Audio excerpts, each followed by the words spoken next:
மோடியும் ரங்கசாமியும் வளர்ச்சியின் நாயகர்கள்.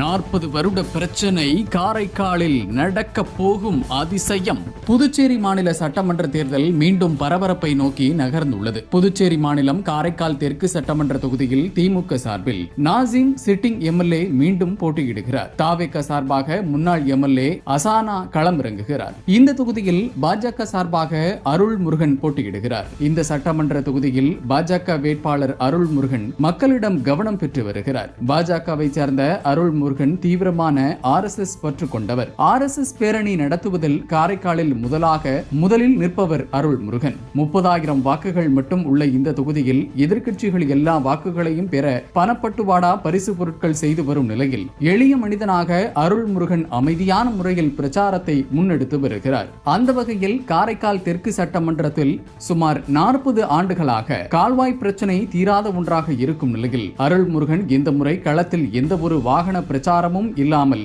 நடந்தே சென்று வீடு வீடாக ஒவ்வொரு குடும்பமாக சந்தித்து வருகிறார். ஒரு நாளைக்கு 15 கிலோமீட்டர் நடக்கிறார். மக்கள் குறைகளை கேட்டறிகிறார். தேசிய ஜனநாயக கூட்டணி ஆட்சியின் சாதனைகளை எடுத்துக் கூறுகிறார். ஆனால் திமுக வேட்பாளர் மற்றும் தாவேக வேட்பாளர்கள் வாகனத்தில் சென்று மக்களிடம் பிரச்சாரம் செய்கின்றனர். மக்களின் பிரச்சனைக்கு செவி சாய்ப்பதில்லை.